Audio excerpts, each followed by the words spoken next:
been going through lately.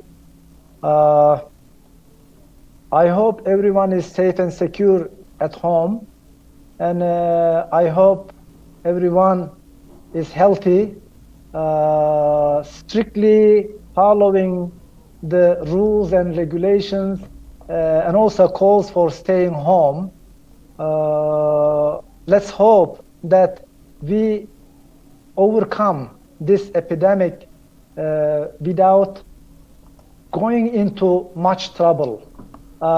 Piyush, can you hear me now? Yeah, of course. I was able to hear you even before. Okay, actually. very good, very good. Yeah, Thank you for joining us.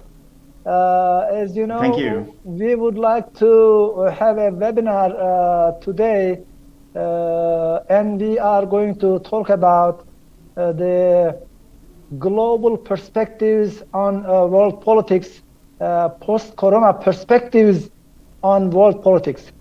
Right now, we have three speakers, and let's start with you, Dr. Mathur. The floor is yours. What do you think about how is the world going to look like after Corona, and what do you expect from the world politics, and how is the new world, if you like, going to be different from the existing one? The floor is yours. Go ahead. Yeah, thank you. Well, I will first speak about global scenario as it exists today, and then I would get into some detail regarding where India is positioned, because I was expected to speak about India in particular. The way I see it, we have had quite a turmoil in global politics for the past few years, an enormous amount of turmoil. And underneath this turmoil, there is this issue of citizenship, there is the issue of belonging, there is the issue of migratory patterns. These three issues are they were very visible before this started, of course, and we had the European migratory migration crisis, which was and then came Mr. Trump, the presidency of the United States, and these similar issues were played out there. The issue related to migrants. So there's this pattern that global politics has had. Piyush, sorry for interrupting. Yes. Piyush, just a minute, please. The sound is, fluctuating, going off and coming in. So please try to keep yourself stable so that we can have a better sound, I hope. Okay? Yeah, sure. Yes. It's of how humans have mismanaged the questions of belonging, questions of citizenship, and fundamentally the sort of general upkeep of those that have no protection, and essentially the issue of economic protections. So I think the first thing that comes to one's mind is there are two types of migrants, in fact, and there is the global migrancy, and there is migrancy internal to the nation states, and there is a difference in the way this is portrayed, and I think in many ways global migrancy has got the lion's share of press coverage over the course of many years, and it particularly had been happening during the European migration crisis of 2010s, and then with Mr. Donald Trump. But then in the case of India, things were different, and India sort of suddenly woke up to internal migrants, economic migrants chiefly. So if you look at like these two sort of levels of migrancy and where they stand in the global social politics and economic politics, then COVID-19 acquires a much larger magnitude of economic and social consequence, and therefore also of political consequence. Now, the political dimension of it is, of course, practically intractable. I mean, it was way worse before COVID-19, and there is nothing that I see in the name of like, okay, nation states coming together or different organizations coming together to sort of allocate resources properly and to manage these people that have to float around, across the globe for the sake of a better life or to run away from persecution. And what would happen to them? I mean, this is like in our faces now, and we cannot ignore it. In the 1990s, especially, and what with when the markets were being liberalized, and there was a new cool about economic migrants who were sort of leaving their shores for better jobs, and they were getting better jobs, all this stuff. There was a lot of glorification of them, and I wouldn't say whether it was wrong or right, but in the process, and this was pointed out, say, by Ashish Nandi, also, political psychologist and critic, that internal migrants were being ignored. They were not getting attention. So that's one aspect of this situation. The other aspect is there is a class dimension to global migration, because of course, on the one hand you have these elite migrants, they are called expatriates, and on the other hand you have these completely desperate people, who are leaving their nation states and economies. But in the meantime, we also notice, and even though it is nothing new, because we have this whole issue of, the wandering Jew. You could remember, like from practically mythological quarters. But since 9/11 in particular, and with the sort of Islamicate association, or with terrorism in global quarters and in specific countries, there is the second axis, which is apart from class, which is apart from domestic migrancy versus global migrancy. And this third thing has to do with religion, religious persecution, as well as a sort of associations, religious associations, and what they do to how migrants are perceived.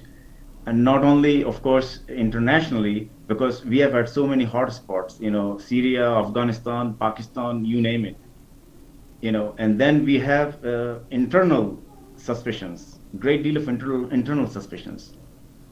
So the point of the matter is that, and then we have this hidden issue of gender dimension, which is associated with migrancy, even though it is going to be kind of downplayed through COVID-19. I think, in a sense, I mean, but there is another related issue, which has to do with flows and mobility.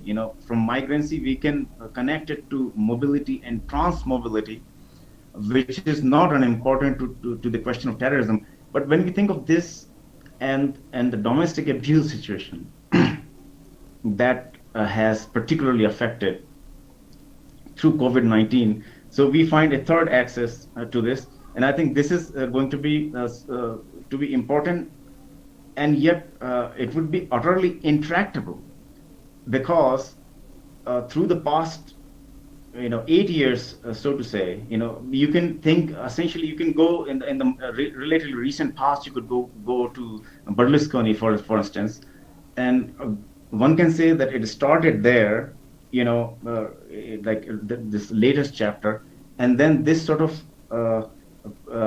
suspicion of immigrants spreads to the rest of the European Union, most of them, and to the United States.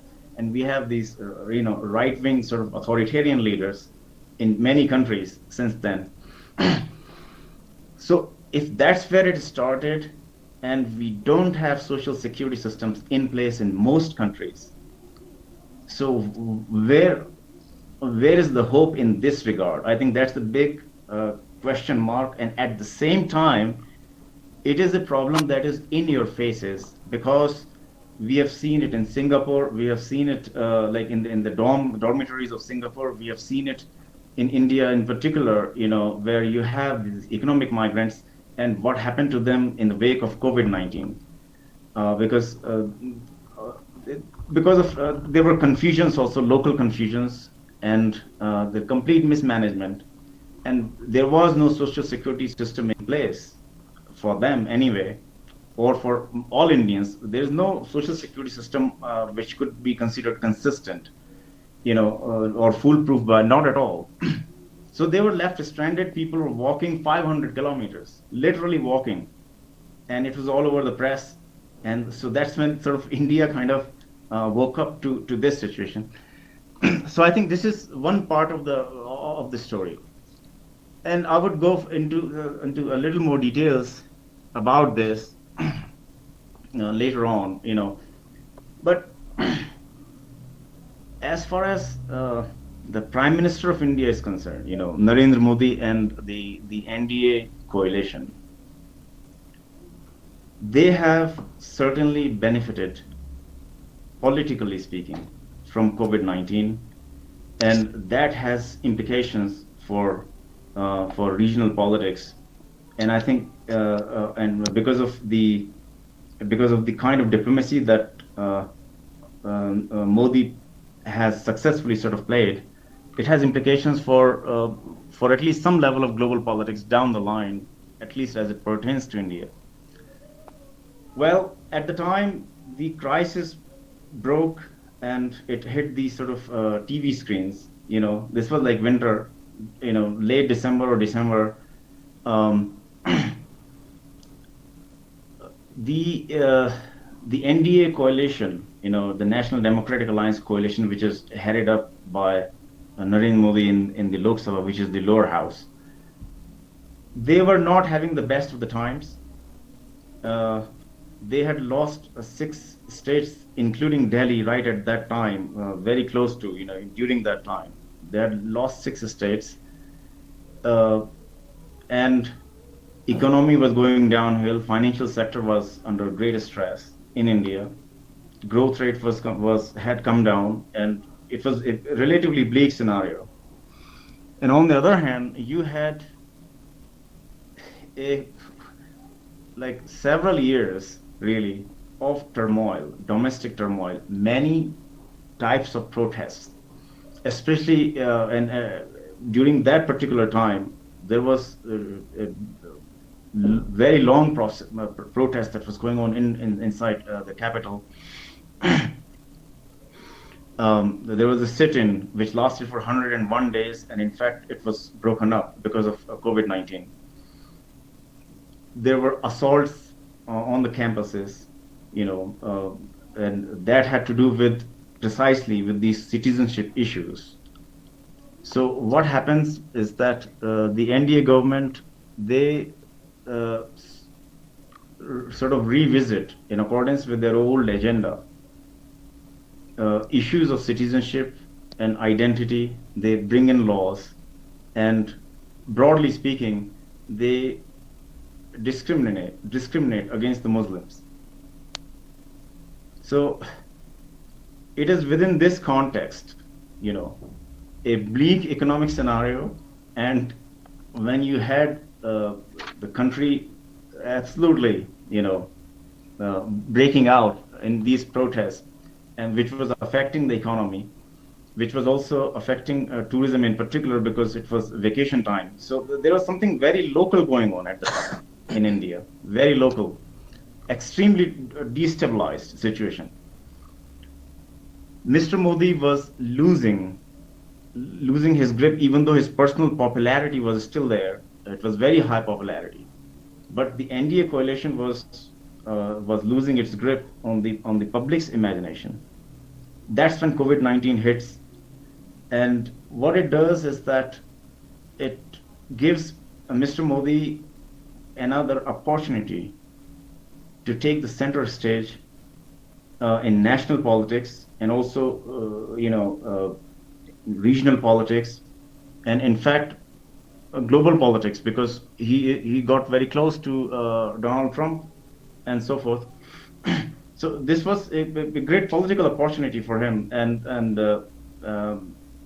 he has done rather well in approaching that problematic and this challenge of COVID-19, and he has done rather well for several reasons. He has managed the crisis, appreciably well. If you look at the situation in the West, especially in the United States and in France and in UK, it makes him look good. What is happening there is nothing. Compared to, I believe, Indian situation is much better, and the statistics also suggest that the WHO has commended him twice. Mr. Bill Gates has commended him also twice, in fact, and of course he's being appreciated by other global leaders because he could supply them pills that are not even needed for COVID-19. Because all this rumor that got started by Mr. Donald Trump. So it's not just Mr. Donald Trump. There are many other leaders that actually were hankering after those pills, and he sent them by the millions. So there is something called medical diplomacy that he has played very well, actually. So that's one thing. And then another thing that he did was he very soon as COVID-19 hit as a pandemic, highly recognizable, he sets out to establish a fund that is for the SARC, South Asian Alliance, Regional Alliance. So since he took the initiative, and of course India being the largest country in South Asia, so that gave him a one-upmanship, and he got control of that situation from the get-go, and it also allowed him to sort of egg on Pakistan to because they were delayed and they did not want the funds that he had he wanted to be pooled through SARC. Pakistan wanted them to be administered through the secretariat of the organization rather than through the Prime Minister of India. So he was able to sort of, take a dig at him for playing politics at a time of crisis, So, the point of the matter is that in strictly sort of regional geopolitics, he has played his hand rather well. Then he had invited Mr. Donald Trump earlier to the country, very recently. And that had to do with the Republic Day celebrations, and he was the chief guest, and he was vetted very well, and it was lavish. So he was able to do that. He has been able to impress the WHO.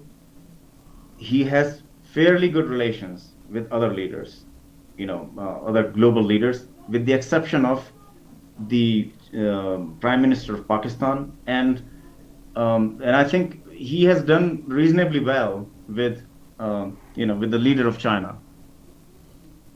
All of that, to his credit, one might say.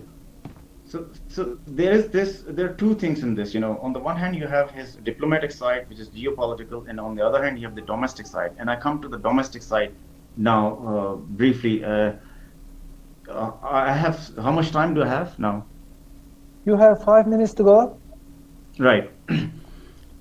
So so geopolitically, diplomatically, he has done this well, and domestically, what he has done is he had this strict quarantine. I'm sorry, a lockdown in place, and then also local quarantines. Testing was not done, to the same rate, but nor has it been considered to be required, generally speaking. However, through COVID-19, and I was looking at a survey result today, and his personal rating has actually gone up, which was already very high. The point is that in this situation, would India consider having a proper social security system in place, proper medical insurance? Those questions are not being raised in the heat of this crisis, and yet globally speaking, his stature, I think, has only been uplifted. And what that means is, I was thinking in theoretical terms. There are people who have been talking. Political commentators, and they have a sort of a broad brush. They talk about strongman politics, and they talk about authoritarians. But I think it's very important to distinguish among the authoritarians and their specific personalities and backgrounds, and how that is going to feed into the global politics of the future. So that's one thing. The other thing is that their own local in-country situation, political situation. For instance, in the case of Donald Trump, it is quite likely that Mr. Biden could come to power. Mr. Donald Trump's popularity is tanking. On the other hand, Mr. Biden's popularity is going up, and the Democrats, they are at risk of losing Senate seats. In fact, so that actually determines the course of political future. Now, if you come back to India for the moment, then what you find is that the opposition in India is completely fractured, one, and the main opposition party is in the control of a dynasty that everybody loves to hate, because that controls it. And no matter how they might try to convince the populace, most of Indians won't be able to see past that. And this is aside from the fact that it is fairly incompetent, politically speaking, So these two, Mr. Modi has a bright future ahead of him, and his coalition also along with him. Okay. So as far as that goes, we won't see much change, geopolitically, like in the regional sense.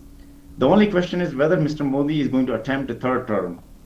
This is his second term, and how he manages the economy. But the problem is, no matter how poorly he does, if he wishes to come back,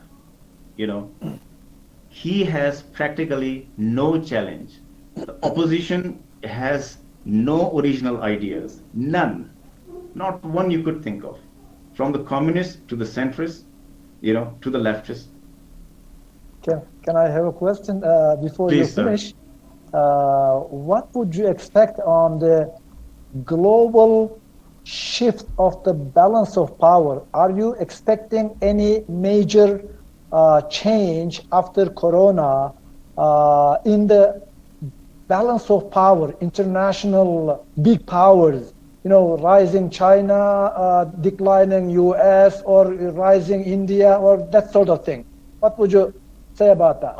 I think in net terms, in geopolitical terms, and especially from the viewpoint of intellectual respectability, I might say, which is not unimportant in the wake of this, the kind of crisis it is, which is medical crisis, requiring certain expertises and so forth. I think India actually is going to do better in comparison with many other nation states, geopolitically speaking. Uh-huh. Yes, that is not the case with the other issue is that now the U.S. could improve if Mr. Biden comes to power. It would have been even better if Bernie Sanders had ascended. I think because globally speaking, Bernie Sanders had a better reputation, in my opinion. Well, leave that aside. But the Western Bloc, of course, has lost its luster. There's no question about that. You know, there's no question about that, because not only they are disintegrated, like European Union, and even inside European Union, Sweden is going some way, you know, France is going some way, Germany is going some way, Italy is going some way. No harmony, huh? There's no harmony. EU was supposed to be the most programmatic entity, political entity. You can look at their policy documents from the yesteryear and their policy itself and its implementations. They have the most articulated, best articulated, you know, programs and policies normally. But what happened in the meantime is that Mr. Donald Trump has shaken that boat entirely, you know, and of course other movements, you know, right-wing and nationalistic, ethnocentric movements, they have erupted across the European Union, and they did not know how to truly handle the Syrian crisis. They did not know how to truly handle the ISIS. They could not. I mean, they have been struggling a lot. So if you look at it that way, you know, the other issue is that I think, like in the Indian situation, people, the migrants, you know, the domestic migrants, this so-called informal sector, I hate to say it, but it has tremendous patience also, tremendous patience, you know, and normally they have had one foot in the village, in the countryside, and one foot in the urban areas. So they have, in a manner of speaking, a safety net, in a manner of speaking, which is to say, okay, I failed here, and you know, nobody is going to shelter me. I lost my job. I have nothing. I can go back to the village and I can do some, you know, cultivation for a change. Many of them can do that. Can you wrap it up? Maybe after Chang finished Yes. then we can come back. Okay? Definitely. So, all in all, what I believe the geopolitical situation is going to look like, the Western Bloc, by which, I mean, it is divided into EU and the US, and maybe you could throw in, you know, Canada, Australia, New Zealand, if you like. The core issue remains with the EU and the United States. How they handle, you know, what leaders they elect, that would determine a lot what sort of a future they forge for themselves, you know, political and economic future. But I think if Mr. Biden comes back to power, then they can have, in fact, I think they have a great chance, because Mr. Biden is firmly located within the old, you know, Clinton camp and Obama camp. He's like an orthodox Democrat, even though he has learned his lessons in the meantime, you know, through the progressive movement. And I think he's going to learn even more, because, you know, he's got to learn all that. There's tremendous amount of, you know, discontent that's going. So if they're able to handle that, then they could, you know, gain some control over the situation. However, I think we are in for a major realignment, and it would yet be very chaotic. That's, I could say, in the near future anyway. Okay. Thank you, Dr. Piyush Mathur, for sharing your opinion on post-corona perspectives on global politics. He talked about three aspects what we would expect in the post-corona world, in terms of belongingship, in terms of citizenship, and in terms of migration. Migration not only in the global sense, but internal migration within the national state as well. And he elaborated on India politics, as well as what would be the situation, what would happen in Europe or in the United States. He mentioned that there would be some changes, of course, both in the United States as well as in Europe. They are not, I guess, right now, so far, they have not been, or they do not seem to be able to overcome, to tackle with the issue in a successful manner. But anyway, we will see how they are going to manage this epidemic. Okay, thank you once again, Piyush, and I would like to turn the mic right now, the floor to Jung Chan, the next speaker. Dr. Jung Chan is from China, and he is assistant professor in the Department of History of Shanghai University and executive director of the Center for Turkish Studies at Shanghai University. Center for Turkish Studies. No, good. He has published 2 books about Turkey and several papers in journals such as World Religious Culture, West Asia and Africa, Arab World Research, and China Social Science Today. His main areas of research are Turkish studies and China-Middle East relations. Okay, Dr. Chan, welcome to our webinar. Thank you. Right now the floor is yours. Go ahead. Okay. Yeah. So you can hear me now? Yes, we can see your PowerPoint slides. Thank you very much. Thank you for Professor Mustafa and thank you for Professor Gurkhan to invite me for this online conference. Really happy to join this. Actually, I chose the topic COVID-19 pandemic. Usually in the beginning we call epidemic, but now changed the pandemic and its impact to world order. What is the difference between epidemic and pandemic, Chan? I mean, quite different, epidemic small scale, but not, pandemic is a very global influence, quite different. Okay. In the beginning, in Chinese, we don't use, for official name of COVID-19, we have a heated discussion of the Chinese name, the English name, even WTO, so-called COVID-19, heated discussion actually. Also like a battle, with the United States actually. So this is my, especially from our own experience actually. Recently we Center for Turkish Studies, Institute of Global Studies. We have several professors, Turkish professor, Indian professor. They organize a lot of conferences. I also learn quite a lot from because this COVID-19 is quite a new topic for me especially. So today but now we know that in the background, COVID-19 is a historic event of very profound significance, likely to become a turning point in modern history. Some politicians or some scholars say use COVID-19 to divide the world. The world before COVID-19 versus the world after COVID-19. Like Dr. Henry Kissinger, you may pay attention to his article. The coronavirus pandemic will forever alter the world order. So it is for me, but in his article or published in Washington Post, he didn't give a detailed description of what will be the future of world order. So there's an uncertainty actually for world order.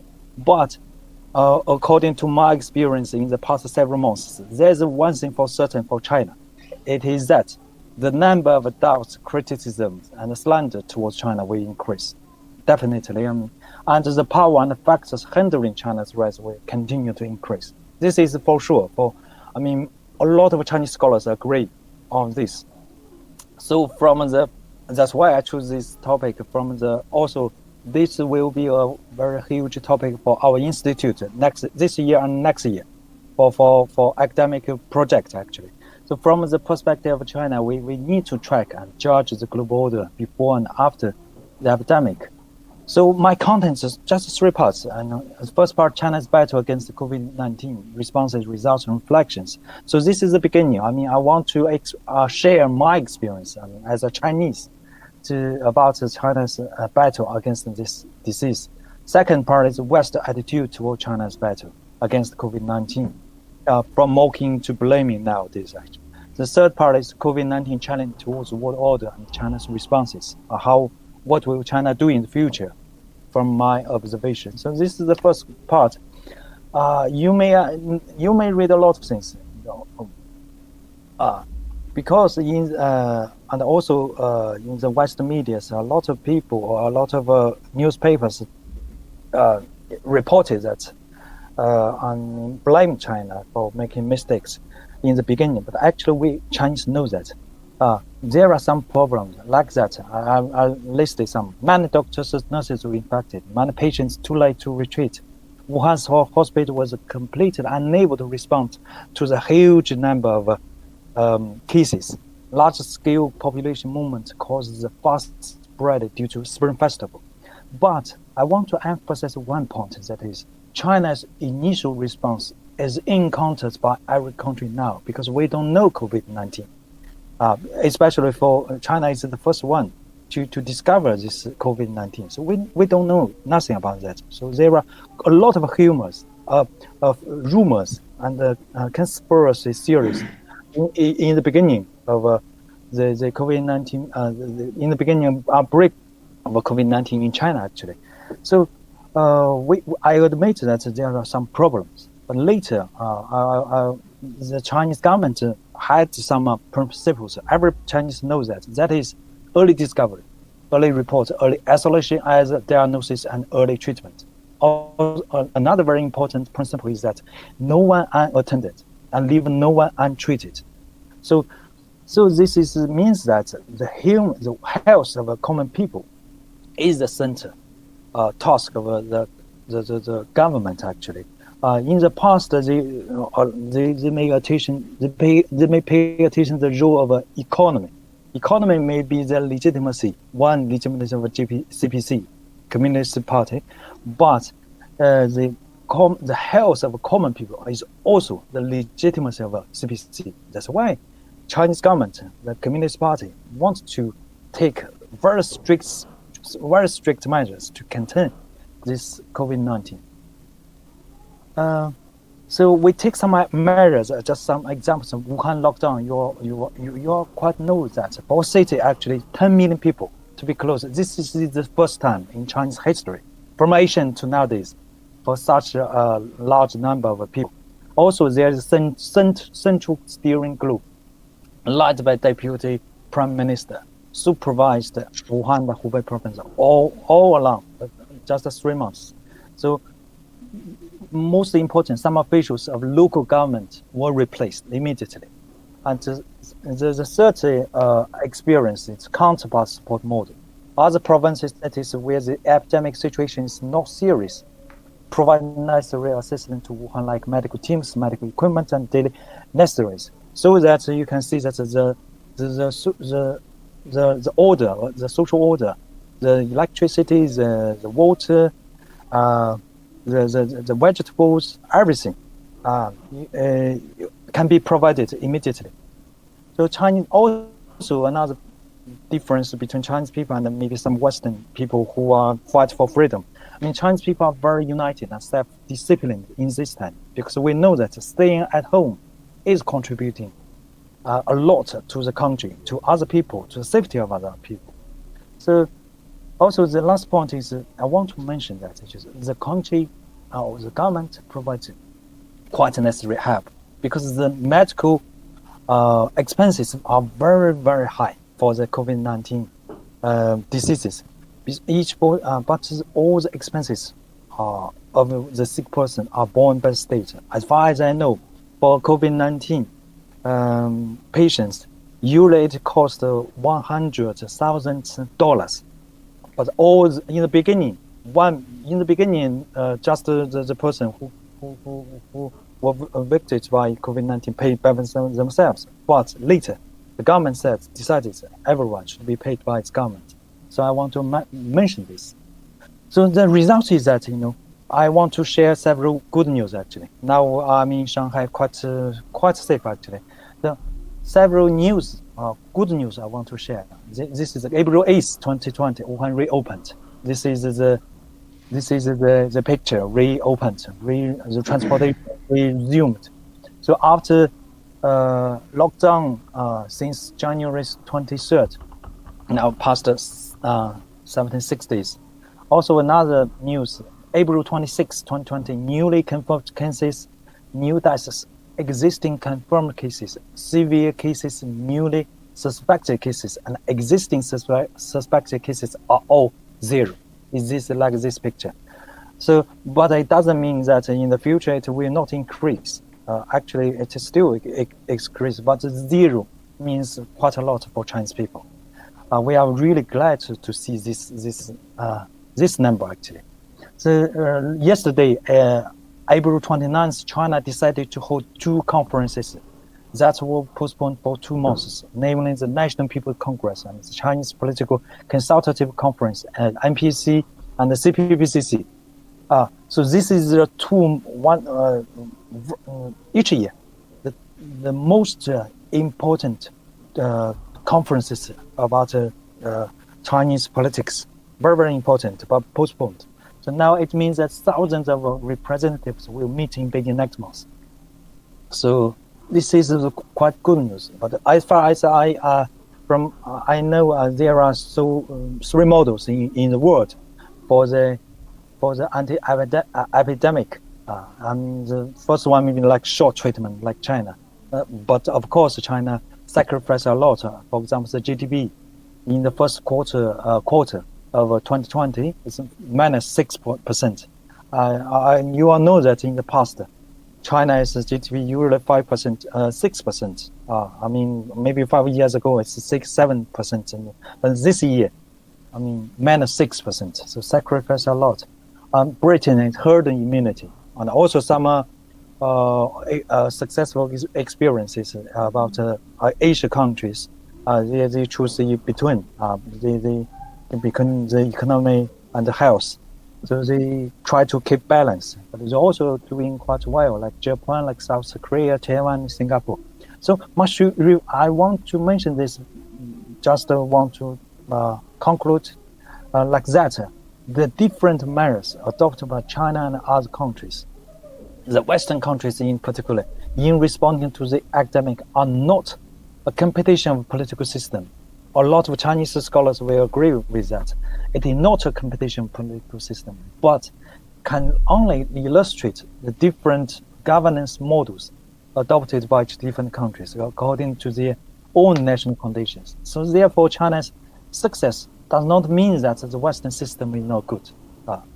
So this is the second, another part is the West attitude toward China's battle against COVID-19, from the mocking to blaming. Since the outbreak of COVID-19, China actually, COVID-19 means a lot for us. Not only about medical, not only about economy, not only about the diplomacy, but also means the war of medias, the war of public opinions, winning public opinions, because some Western countries and politicians had it, especially by the United States, have repeatedly launched offensives of public opinion, are outragedly throwing out China.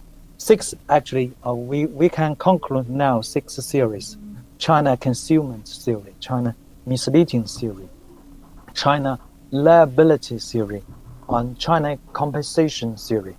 Also export as inferior goods to the world theory, or mask diplomacy theory. So I would try to talk more about this kind of theory. For example, the China concealment theory. They claim that China deliberately concealed the number of new coronavirus infections and deaths in the country, and even claims that China had transmitted misinformation that caused its own country to underestimate the extent of the outbreak and delayed the response. So I show you a picture, also with English, with Chinese, because we have, like Donald Trump said, we have lost nobody to coronavirus in the United States. So actually, this is American disguising theory from my, Chinese perspective. Second, Chinese misleading theory. I mean, there are some politicians and the media in the United States who constantly cause a novel coronavirus, a Wuhan virus. You all quite know that, a Chinese virus, accusing the WTO of favoritism to China and attributing its unfavorable response to the outbreak. You can see this picture. When Donald Trump delivered the speech, in the beginning, originally it said from the coronavirus, but he changed when he speak. Before he speak, he changed Chinese on purpose, actually. But I think that Donald Trump is trying to find some scapegoat. I think maybe first China, then WTO, then maybe some other countries, one by one maybe. So this is China. This is the second theory. Third theory, China liability theory. You also know that because I also pay attention to Turkish media. Some Turkish organizations, of course not official organizations, or some individual, they claim to sue China's government to pay a lot of this is another theory. I'll show this first. I mean, some Western countries have always shirked their avoided their responsibilities for the fight against this epidemic. I mean, especially some British and American officials have always claimed that if China tells us earlier, if they do not lie, we will respond promptly. Actually, I think that you keep following the news actually in the beginning of COVID-19. Actually, China has reported all the information to the WTO immediately when China got the COVID-19 from Wuhan. Also, is the United States sent some experts, American experts, to accompany with WTO to visit China, to visit Guangzhou, to visit Beijing, Guangzhou, and Wuhan. They went there, in February, and when they went back to the United States, the American experts actually shared the information with the United States government. So I think that this is a theory of evading responsibility. Now we see that the number of COVID-19 cases in United States is increasing very, very rapidly, and we still don't see when will it end actually. So this is maybe after the COVID-19, Donald Trump will have faced this problem. Now, who should show the responsibility? So, for example, in the right part, you can see a lot of articles even published in U.S. American media. John Williams Trump must be held to account over coronavirus. Also, in South China Morning Post, some Hong Kong scholars they said that why China is not responsible for pandemic. Chan, I would appreciate if you can wrap up in a few minutes, so that we can have maybe a little more time for question and answer. Okay? No problem. I will speed up. Okay. Go ahead. So this is China conversation theory. I just mentioned that. I just mentioned. I will not. Skip this one. Also another one, inferior goods export theory. No problem. This one also mask diplomacy. You are quite familiar with that. But then I will. So I want to emphasize one point: the enemy is a virus, not China actually. Then I will share the COVID-19 challenge towards world order and China's response, because our institute will also, this is the beginning period for our institute to carry out this project. We are thinking actually this topic. So at present, Chinese experts at home and abroad have launched intense. What? Yep. Yeah, impact of new COVID-19 epidemic on global politics. Mainly, Chinese scholars mainly focus on the following questions, actually. First, is the COVID-19 epidemic the last straw to crush globalization. Second, will the COVID-19 epidemic completely subvert the existing world order? Third, will the COVID-19 epidemic end the American century? Fourth, does the COVID-19 epidemic mean that the West is declining and the East rising again? But from my perspective, I think there may be, of course, there are some differences before the COVID-19 and after the COVID-19. But I think there may not be a fundamental change of the world order, for some reasons. First, from a historic perspective, there has never been a change in the world order because of an epidemic. For example, the war between the Athenians and the Spartans in ancient Greece. Also the First World War. So the epidemic did not have no decisive influence on the war's result actually.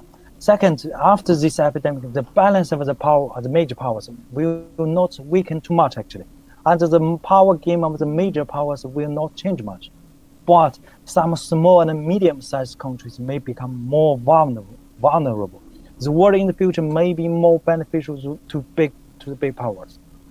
The third is nationalism or populism will further intensify. But in this case, we should be more vigilant against narrow nationalism, which may actually occur in all parts of the world, including China. The fourth is globalization will continue, but the force of anti-globalization is constantly increasing. Fifth, the global leadership of the United States will decline, definitely, but in the long run, no country can challenge it. Sixth, the concept of nation-state and national sovereignty has been further strengthened, and the regional cooperation organization will also be further developed.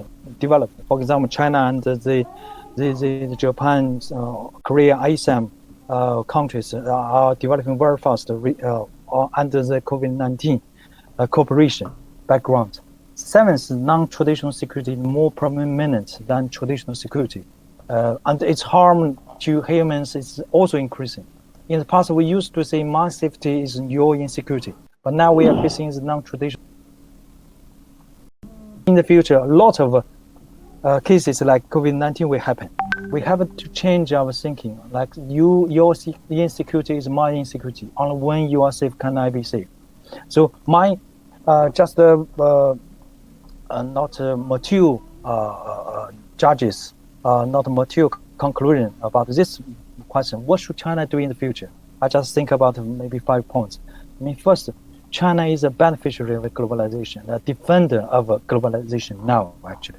China needs to be more determined to open up and strengthen international cooperation. So for a balanced external environment is crucial for China's development in the next 10 or 20 years. Second, the COVID-19 epidemic has brought historical opportunities and challenges to China. But so far, actually, we will check a lot of opinions, media in the world.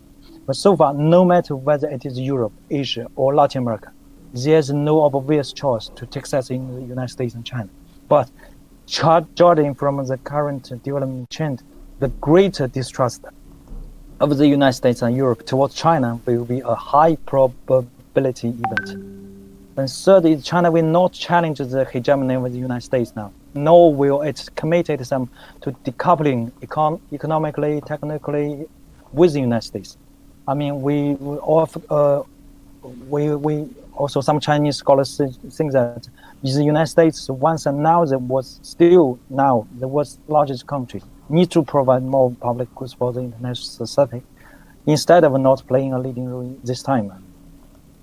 Fourth, China will continue to seek the understanding and support of the European Union and Russia to establish deeper relations and strengthen cooperation with the vast number of developing countries in Asia, Africa, and Latin America, and strive to create a new international political and economic order. And now, last point is we have a different understanding of globalization with the Western countries. We have a Chinese version, but for United States, globalization, a liberal globalization. But for China, we emphasize political multipolarization, economic transnationalization, and cultural diversity.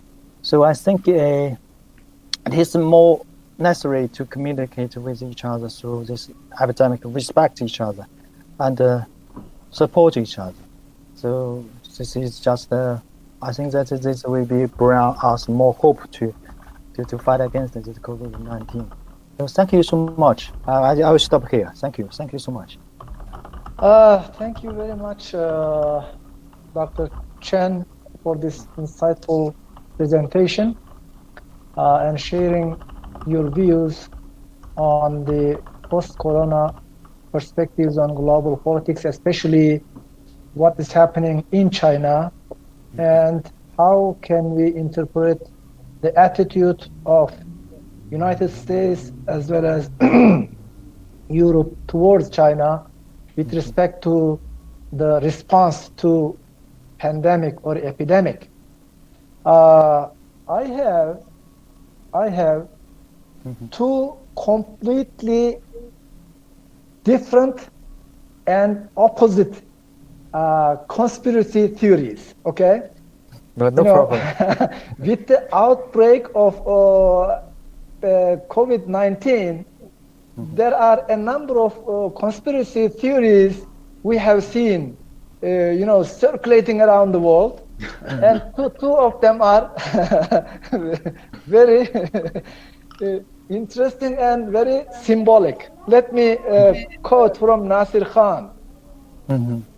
The first conspiracy theory has been floated by Americans that this virus is inherently from China and it is a man-made biological weapon that is made to shift the power dynamics of the world. And the other one, the alternative, is as interesting as the first one. Another conspiracy theory is that the virus is made in the laboratories of the United States and was spread in China by the US soldiers.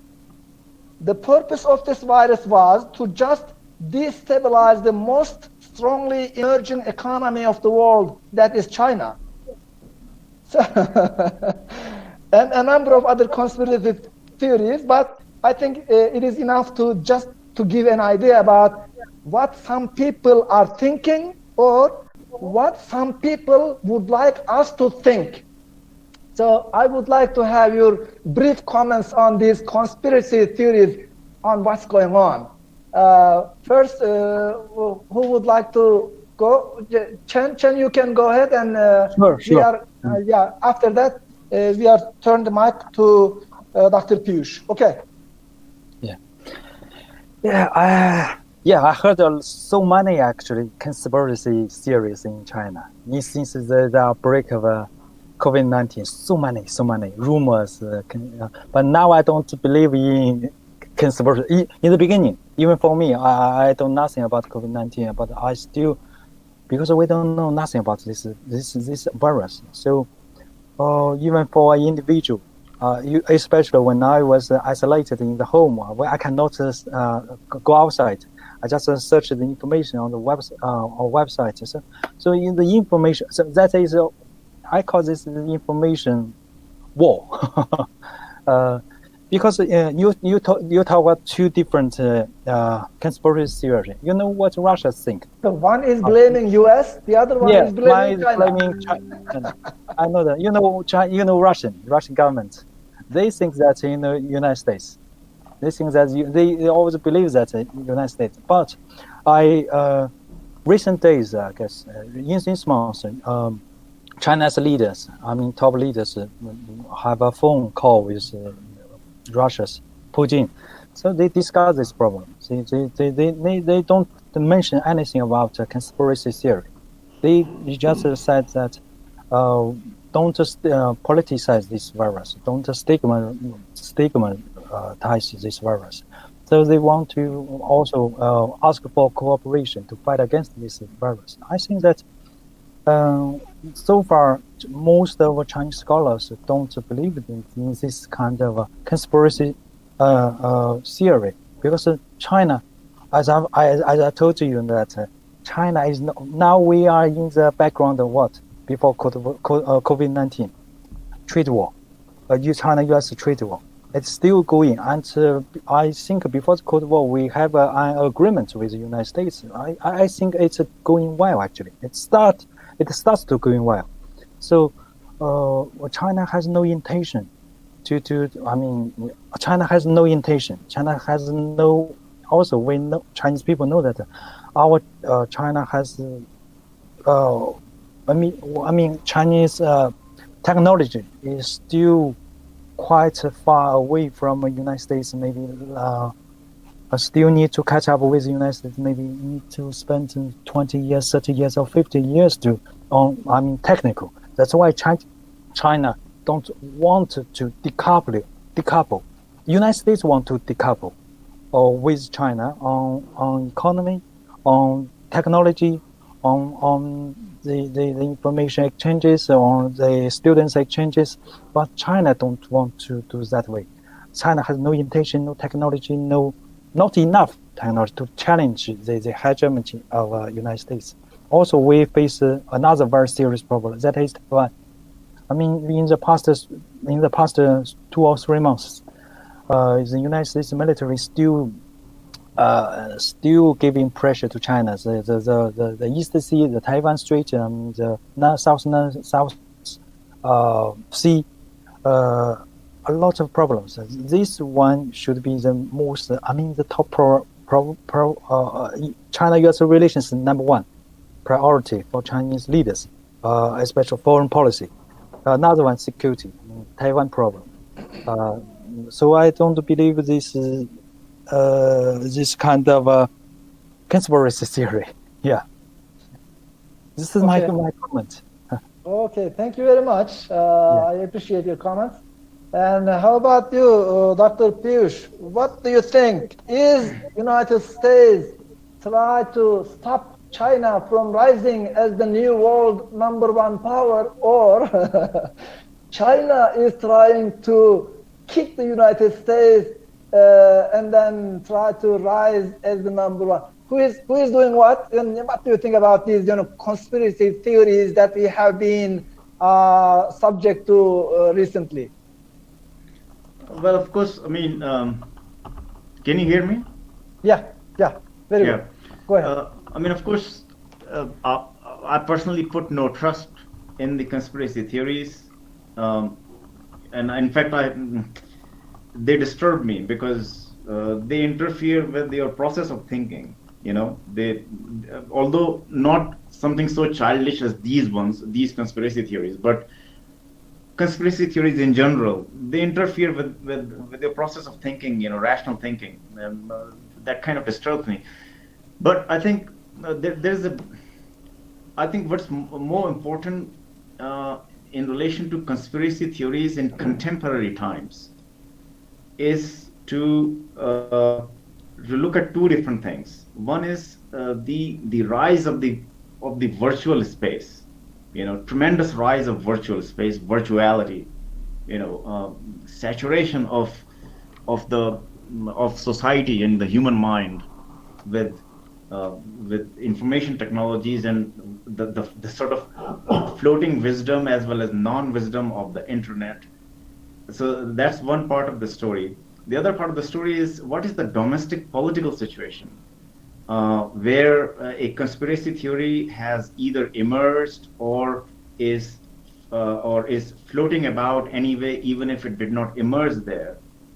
So I think conspiracy theories, from that viewpoint, they reflect more upon the place of origin and the place of circulation, and what their what their intellectual depth is, what their intellectual capital is, what their mindset is. So they put a mirror on the face of those people. Incidentally, this kind of conspiracy theory that blames China, in fact, it is also circulating in a translated form from some right-wing quarters in India. I've seen, and the interesting part is that that has partly to do with the fact that the ruling coalition, its orthodox position used to be anti-China China by virtue of the fact that they did not want to associate themselves with communism because they wanted to associate themselves with more sort of capitalistic and liberalistic ideologies. So and since the Indira Gandhi regime and prior to that Nehruvian socialism, it was viewed to be closer to China in a sense, and India has its own communists, of course, who are in fact fairly close to the Chinese establishment traditionally. So the point of the matter is that this right-wing coalition and its followers, while on the one hand, since China has liberalized economically and it has globalized a lot, it's not at all the communist country that it used to be before.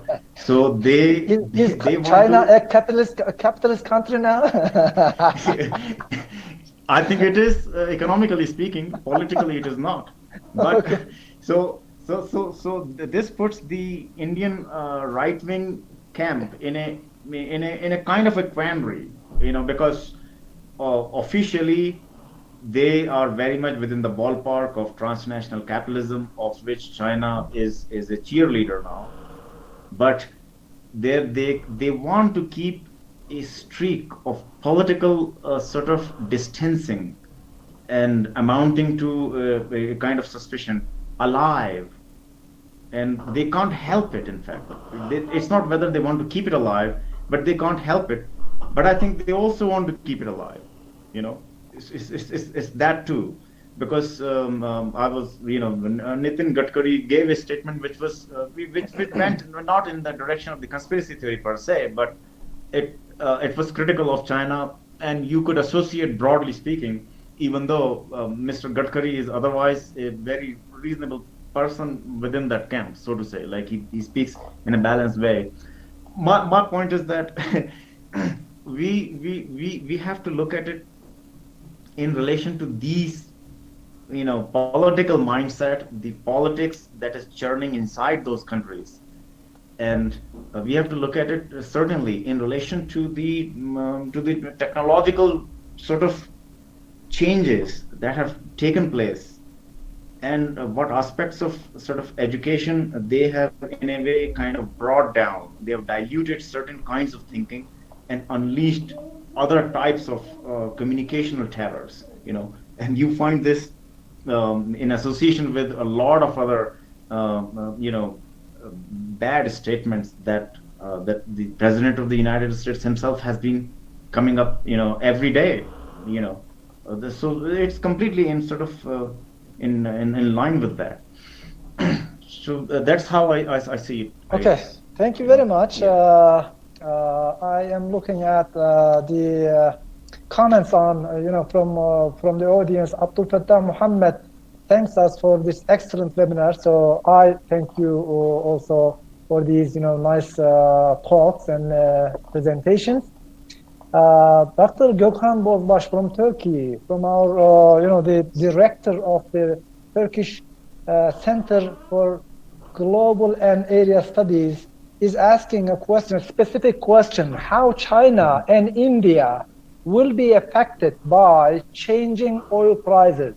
Right now, they are at a historical bottom level. There is a saying in Turkish that sudan ucuz, cheaper than water. Right now, the oil prices seems like cheaper than water. So how China and India will be affected by these changing oil prices? And after the epidemic, are you expecting a very quickly rising oil prices to the previous levels, or is this, low price will endure for a long time? So you, Piyush, comment on first, and then Chan. Go ahead, please. Well, I claim absolutely no expertise, from the quarters, this question is coming from. So, I wouldn't want to sort of speculate about that, to be honest. But what I can say is that the moment the prices hit rock bottom, the Prime Minister of India, he managed to fill all the security tanks. You know, like all the military tanks, he got them filled up. Mm-hmm. And I thought that I thought was interesting as a sort of a tactical step. I suspect many countries did that just the same. The other issue is that prices, they probably would jump up soon enough. I don't think we would have to wait too long to, because the point, because I would suspect that after a certain point, the oil producers themselves put a hiatus on drawing oil further, So whatever is within the storages around the world, it has remained, and the ships are there waiting at the docks. Like Singapore has a lot of ships full of oil, and they are just sitting there. So I think production lines themselves, they must have been, kept in check. Only some surplus production is there, and I think that would be lifted up the moment economy is open. I mean, very soon. I would say within a couple of months, to a great extent, oil prices are going to recover. Catch up. The real question is, how is the world going to? Because I might mention that, in fact, Prime Minister Modi, he had taken this initiative, solar energy initiative on a very big scale. And the real question is, on the one hand, if you are encouraging, automobiles and this whole car industry, which they're considered very important, like conventional car industry still is considered very important to the economy, and you have a certain model of economy in your mind, certain model of development in your mind, a certain idea of the middle class. Okay. So how is that going to align with this drop in sort of production related projections, and you have also climate change issue, the issue of climate change, global warming. So I think to focus narrowly on oil prices is, it's a legitimate sort of question, but bigger issues of environmental cleansing and type of economy, type of energies we want, I think they are sort of really important questions. Maybe we need to invest more on the non-oil sort of, sources of energy. Okay. Can I turn the floor to Dr. Chan? Yeah, sure. Yeah. I'm not an expert on this issue, oil price. Actually. But Okay. I just maybe give you a brief comment, and there is another question I'm going to add. Yeah, brief comments. This changing price of oil. This game is not related to China. It's related to United States, to Russia, to Saudi Arabia. They are competing with each other. They may have their own purposes. Maybe Russia's, maybe Saudi's purpose is not only. It's maybe need to ask for more security from the United States. For Russia, maybe want to use this as a bargain to gain more power in the Middle East. So they may have their own intentions. But China is not part of this game. Although China is the largest importer oil in the Middle East, in the future with the Belt and Road Initiative, China will import quite a lot oil from the Middle East areas. But China does not have any say in the oil price. China's role in determining the price of oil is quite limited.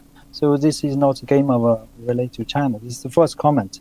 Second, but I think we can expect China getting benefit from low oil prices. Is that right? You are right.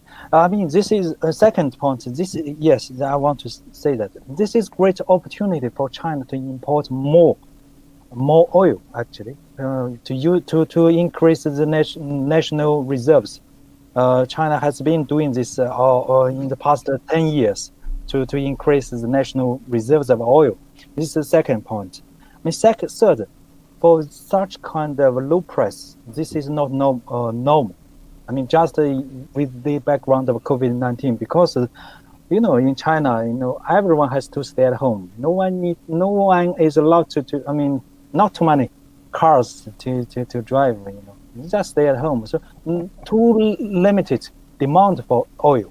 But so this is quite a special case. I mean, after the COVID-19, the price of oil will increase. I mean, to the normal price. I saw one comment from a Chinese professor. I mean, $20 to $30 will be an ideal price for China.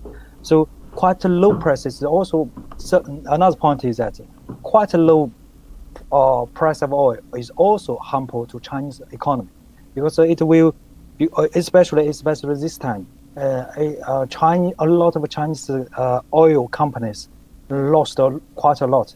I mean, lose a lot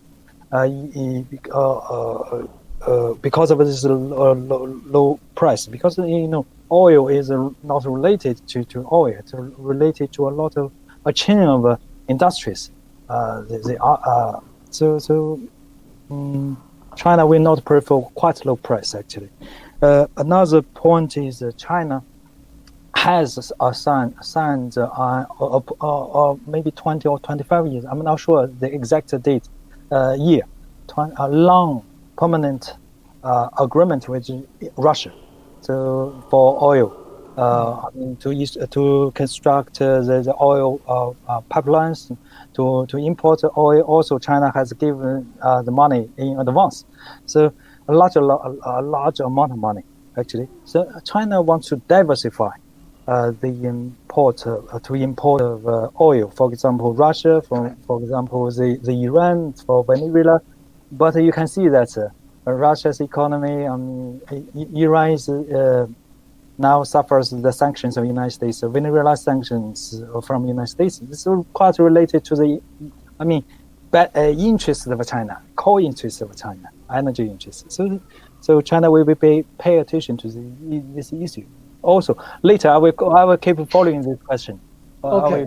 Dear friends, we are getting out of time. Since we started, we had an hour and a half approximately. A few minutes to go. Just one last question from Julian Boyle Kazum. Thank you for asking this question, Julian. He wants to know, how is the coronavirus outbreak affecting China's relations with India? China-India relations. What kind of impact does this coronavirus have, if there is any, on China-India relations? Piyush? Okay. I think it would not have any major impact, to be honest. It wouldn't have any major impact. We must remember that when the crisis was being felt, particularly like in China, when it was at its peak, at the time, Prime Minister Modi, he sent a letter to Xi Jinping, and I hope I'm pronouncing it correctly, and that letter was a letter of support, and the Chinese president also thanked the Prime Minister Modi. So they were, but after that there was criticism of I think testing kits that came from China, and that criticism was publicly aired, and there were, I think, some issues like we have to return these kits, stuff like that. And in the backdrop of that, there was some blowback from some quarters in China. But these are minor details, and they would not have any effect that way as far as that goes. Now, as to the question of how it would affect economic relations with China because of the aftermath of COVID-19 and the transformations inside China, because there are speculations that manufacturing sector in China is going to dwindle, like I've seen speculations in the press, and and India does not know how exactly its economy is going to play out, because what would actually happen is both absolute and relative poverty, they are going to increase a lot. Okay, the informal sector. Oh yes, both absolute and relative poverty, they are going to increase in India. There's no question about that. Yeah, okay. And it's going to affect enormous. I mean, there was some statistics I was reading, and we have, like, India has lost USD $4.5 billion, according to one estimate from the World Bank, every day for the first 21 days of the lockdown. And then, of course, the lockdown was extended by 15 days. So this is just a start, this is just a start. And India is projected to require 10 trillion US dollars of stimulus if it wishes to maintain. So